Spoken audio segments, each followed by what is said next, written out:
let's start my presentation.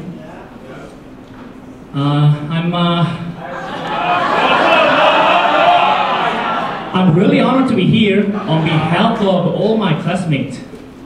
And I've been dreaming of this stage for several months. I attended the last 2 graduation speakers ceremonies and focused on their speeches. They were really impressive to me, but I couldn't remember their name, so I'm gonna introduce myself. First, my name is James.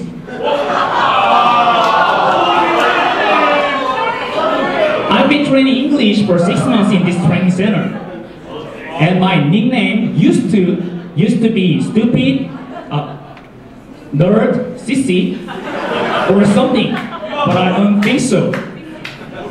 And now I'm taking care of my 2 stupid friends.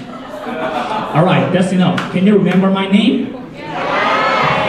Alright, let's start my presentation. First, today I'm gonna talk about the secret ingredient of James's passion. First, I'm gonna talk about this. Let's look at the video.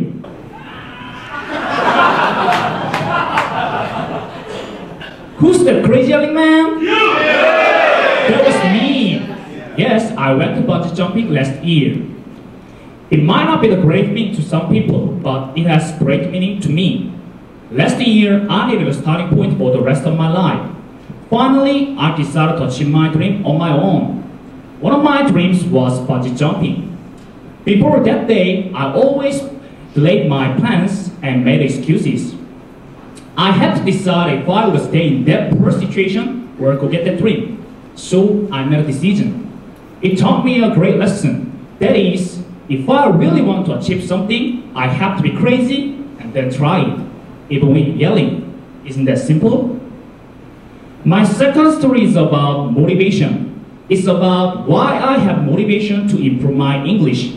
It comes with love story. Not ruin. Last year, I met a girl who had lived in America.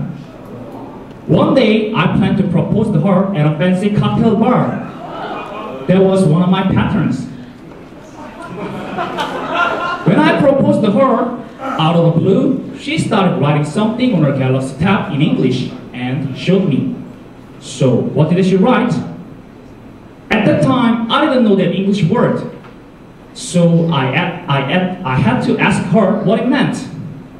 That situation was really awkward. So, what's the next part? Since then, I have had a motivation to improve my English.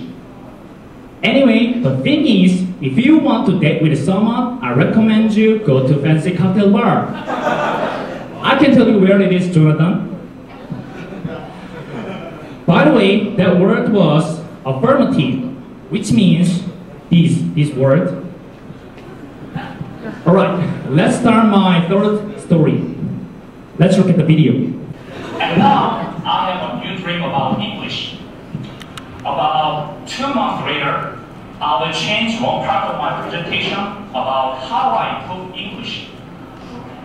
I'm going to do my best, and at the end of this training, I finally say to you guys, I can't believe I did this.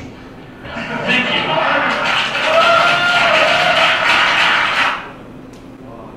Back in my 700 class speech, I made a promise with my classmates. To be honest with you, that was a promise with myself. I did my best back in that time, but I faced my inner problem at the end of the 700 class. It really bothered me. I couldn't focus on my training anymore. I didn't want to speak even in Korean. I totally lost my passion. The only thing I could do was soldier on. But I really didn't want to give up my journey. I wanted to graduate this course. So I decided to find my passion again. Those were my attempts to find my passion again. I decided to write the reasons why I want to improve my English and graduate from this course. First time, I tried to find over 100 reasons. But honestly, just one reason was enough for finding my passion again. That is why training English is what I chose, and I just like itself. This is the story of my journey, and now I'm standing here. Obviously, some people in here are sick and tired of this time, and some people have gotten into a big slump like me and don't know how to get through this time. For them, I wanted to say this: try your own way to find your passion again, and most of all, never give up. Those are my stories.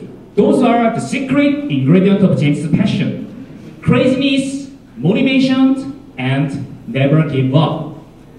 And now, as I promised with myself back in my last speech, I can finally say this: I can't believe I did this!